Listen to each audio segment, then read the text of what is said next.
Thank you, Mr. Speaker. Mr. Speaker, this morning my statement is on our cannabis regime to be implemented in St. Lucia.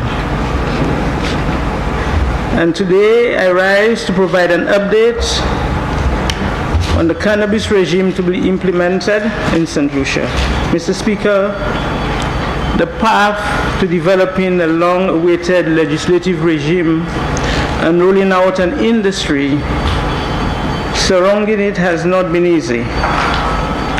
What many may perceive as a rather simple undertaking has been arduous, and as a responsible government necessitated that we be cautious and meticulous with every step.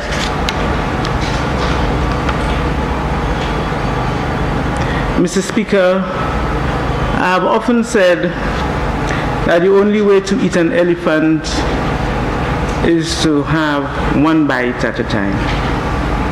I wish to assure you and the general public that our caution should not be viewed as inaction. Behind the scene, Mr. Speaker, we have been working feverishly as eating away at the issues and complexities that this elephant of a task has presented us. Our appetite and our intent has not wavered. Nonetheless, as we continue to achieve milestones along the process and approach the finish line, we remain wary of critical missteps which we note that other jurisdictions have fallen prey to.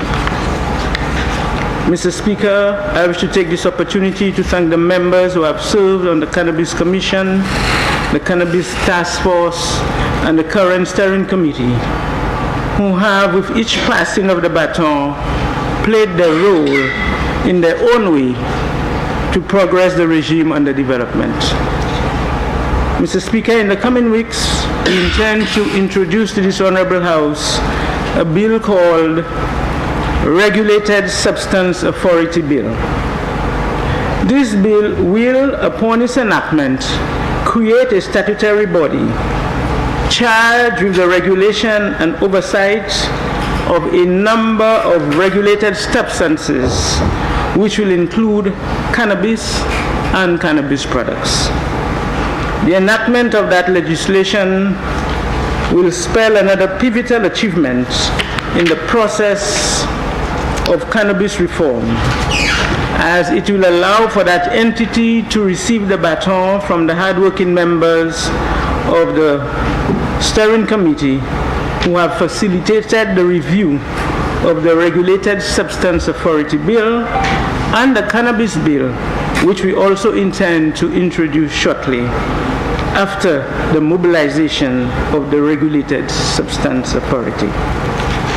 Mr. Speaker, to ensure that momentum has not been lost while we seek to establish this authority as an inclusive government, we have sought to ensure that stakeholders have been afforded an opportunity to review the Cannabis Bill. Over the last few months, we have engaged a myriad of stakeholders from the following sectors: agriculture, tourism and entertainment, health, banking and finance, and the judicial sector, to name a few. It was necessary to obtain the multi-sectoral perspective to refine the initial draft bill. Thereafter, further engagement with stakeholders is planned along the process, and we wish to assure the general public that there will be ample opportunity to dissect the various legislative portions of this regime ahead of its rolling out, and we will be better equipped to answer the questions and quell all fears. So I want to tell the public to look out for the public service announcements and discussions on the various talk shows and forums. Mr. Speaker, appreciating the need for a robust regulatory framework to support the proposed legislation, we have proactively commenced the preparation of regulations for the regime. With the assistance of the Canadian CARICOM Expert Deployment Mechanism out of Canada, We have obtained the services of a consultant to assist in the development of the framework for the regulations. We eagerly await the submission which we expect in the coming weeks. Mr. Speaker, noting as well the need to achieve a unified thinking regarding cannabis and appreciating that many other CARICOM nations have taken steps to revise their position regarding cannabis, I am pleased to inform that this government is currently planning to host a regional cannabis symposium to ensure that matters of concern coming to our attention during stakeholder engagements are adequately ventilated at a regional level. Mr. Speaker, this SLP government, led by our Honorable Prime Minister, Honorable Philip J. Pierre, has been clear in its intent to revise the draconian criminal restrictions surrounding cannabis and has developed robust, modern, inclusive, wholesome, and bespoke industry surrounding the herb.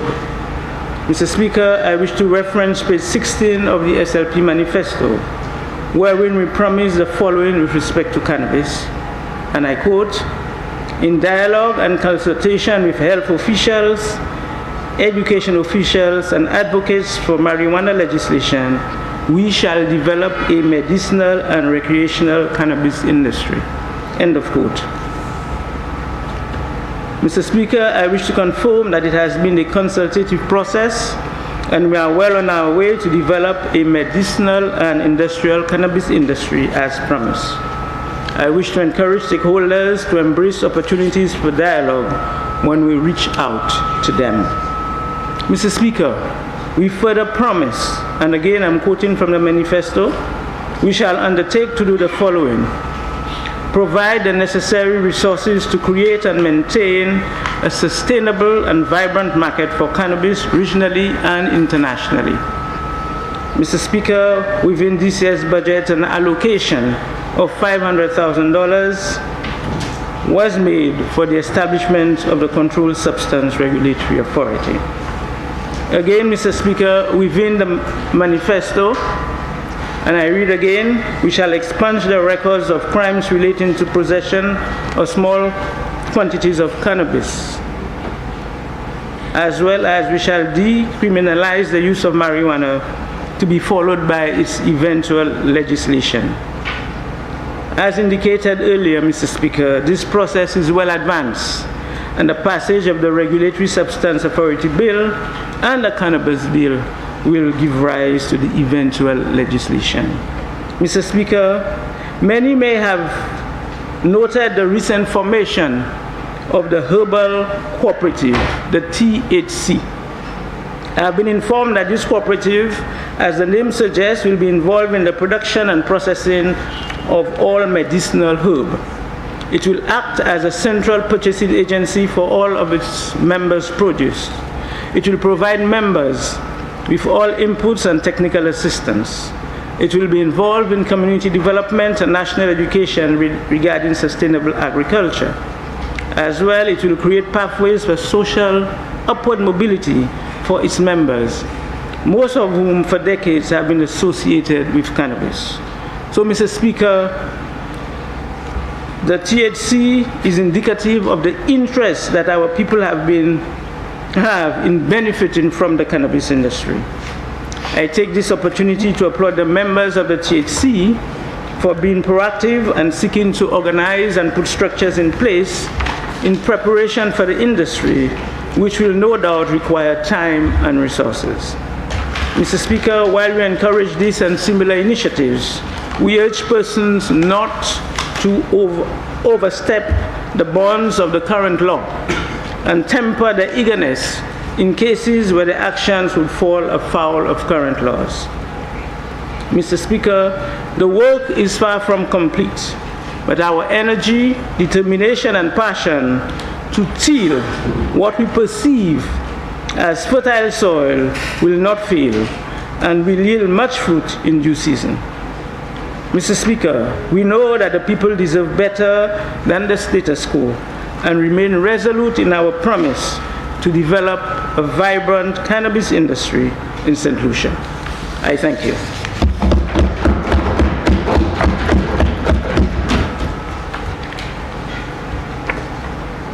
Mr. Speaker, with your permission, I will make a statement on the zero rating of VAT. Mr. Speaker, in early July this year, my government presented to this Honorable House and the entire nation a motion for the zero rating of value-added tax on various items, including sanitary napkins and similar articles, and 2, select building material, namely lumber, cement, galvanized steel, and plywood.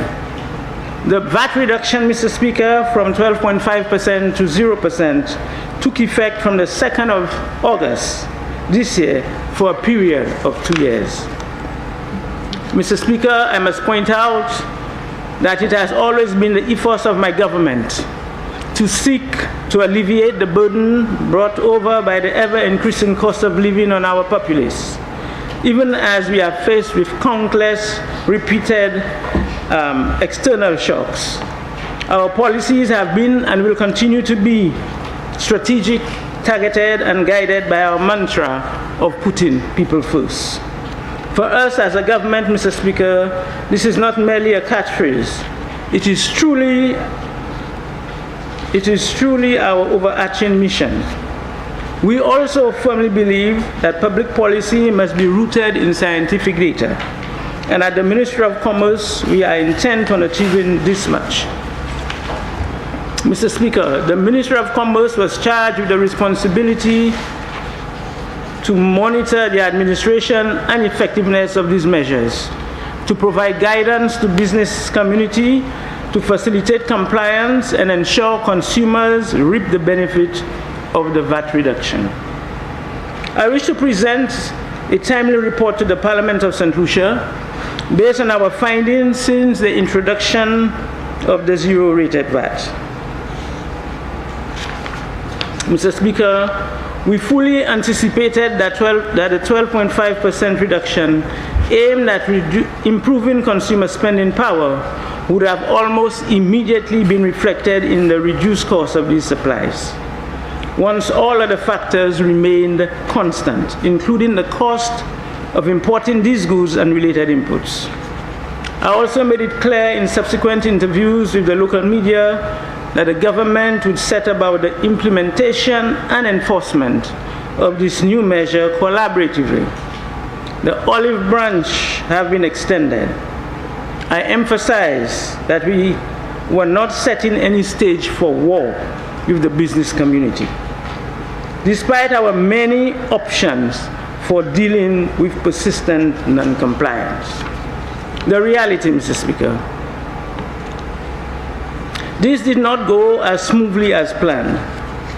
Initially, we noted some resistance and non-compliance on the part of several VAT-related businesses to the newly installed tax measure.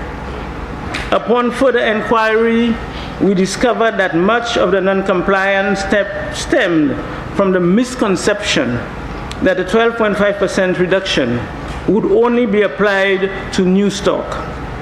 Indeed, the most frequently asked question with respect to old stock was whether the goods purchased for resale prior to August the 2nd, 2023 would be subject to the reduction. To illustrate, Mr. Speaker, businesses that are VAT related are eligible to claim the VAT paid at the ports when filing the VAT return for the respective month. For sanitary napkins imported in June, the 12.5% VAT paid to customs would have been claimed as input VAT by the registered business when the return is filed for the following month, and that is July. That stock should be sold with a zero VAT from August 2nd, and it didn't impact the VAT registered businesses. The only impact is the 12.5% reduction in government revenue. For the small VAT unregistered businesses, Mr. Speaker, the difference or impact of the VAT reduction may be seen when they purchase new stock from August the 2nd, as the VAT will be reduced to zero by the wholesaler and the suggested retail price will be lower. I want to state categorically that once the government of St. Lucia has implemented a revised tax measure, it is to be applied immediately. Let me reiterate, with immediate effect on all relevant goods or services, there ought to be no delays. In other words, business owners claim not to have known about this tax revision, notwithstanding that the Inland Revenue Department confirmed that all VAT-registered businesses were contacted several weeks in advance of this implementation. Mr. Speaker, to ensure a multi-pronged approach, a VAT Relief Monitoring Committee was established.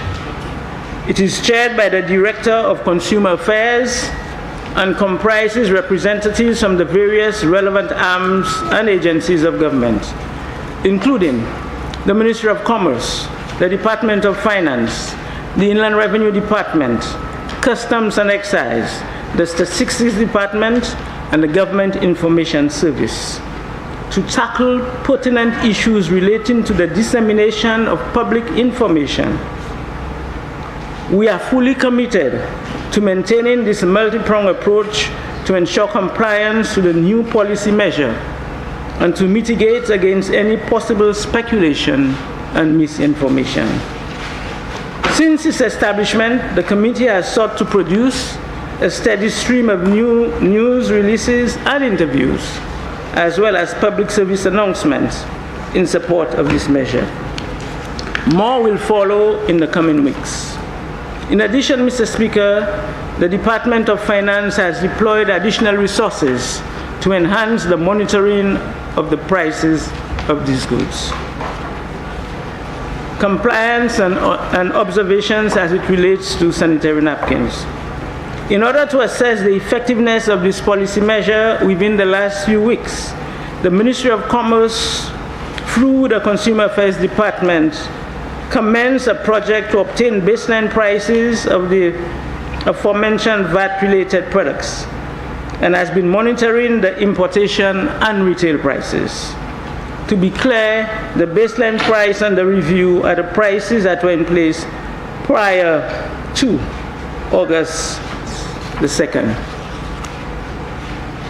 Through commercial cooperation, we have been able to obtain this data and have noted with some disappointment non-compliance in certain instances. From our database, which contained most of the VAT-related businesses engaged in the supply of sanitary products, 80% submitted baseline data for analysis. Out of that, only 25% are in compliance, meaning they have implemented the measure and reduced the prices to reflect the VAT reduction. And whereas there has been reduction in some measure, in most cases, the full 12.5% reduction has not been realized. Mr. Speaker, for retailers that are not VAT registered, as indicated earlier, the reduction should be seen when they purchase new stock from August the 2nd, as the VAT will be reduced to zero by the wholesaler and the suggested retail price will be lower. Again, it is worth noting that even among the compliant businesses, the full 12.5% reduction has not been passed on to the consumer. Based on data extrapolated from the analysis conducted by our department, markups on sanitary products range from a whopping 90% to 155%, Mr. Speaker. In light of this, Mr. Speaker, I should point out that my government is considering adding these essential items to the list of price control goods. The Ministry of Commerce on August the 28th had some candid discussions with the private sector, particularly the Chamber of Commerce, Industry and Agriculture.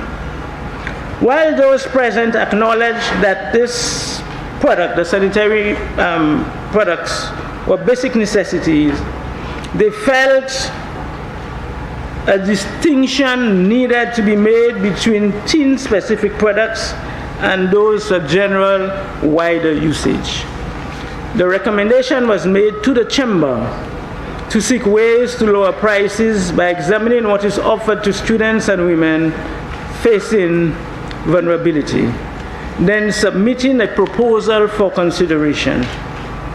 During this meeting, Mr. Speaker, we agreed two things: that the Chamber of Commerce would put a mechanism in place so that discussion could be held on the wider pricing mechanism that impacts consumers generally. And secondly, that the Chamber of Commerce would present a proposal on sanitary products within 2 weeks. And yesterday was 2 weeks, Mr. Speaker, so we're still expecting that. While I acknowledge the Chamber's concern with respect to proposed price control mechanism, I want to take the opportunity to echo the sentiments of Senator Lisa Jawar here when she quoted that period poverty is real, end of quote. This government, however, remains open to dialogue and is grateful for the level of professionalism and cooperation exhibited thus far. In the area of building materials, Mr. Speaker, regarding the expected reduction on selected material, the reality is less bleak. There has been greater compliance, more so because the process is not entirely new to some of those businesses. Mr. Speaker, the Ministry of Commerce, through the Consumer Affairs Department, in keeping with its mandate to promote and protect the rights of all consumers in St. Lucia, will continue to monitor the trend to advise government on any changes to implementation of the policy measures to ensure the benefits are passed on to the consumer. In closing, Mr. Speaker, I want to encourage consumers to remain vigilant and to monitor prices and contact the Consumer Affairs Department at 468-4293 or 468-4226 or visit our complaints and investigation officers on our Miku Street office. I'll repeat the numbers: 468-4293 and 468-4226. I also want to thank the business owners who have made every effort to comply and who are committed to cooperating with this government during this stage of implementation of this very critical tax measure. We take this opportunity to thank the importers, distributors, and retailers of these supplies for their cooperation to date and look forward to their continued support. The Ministry of Commerce remains committed to providing guidance to the business community to facilitate further compliance and to ensure that our consumers receive relevant and timely information to make informed purchasing decisions. I thank you, Mr. Speaker.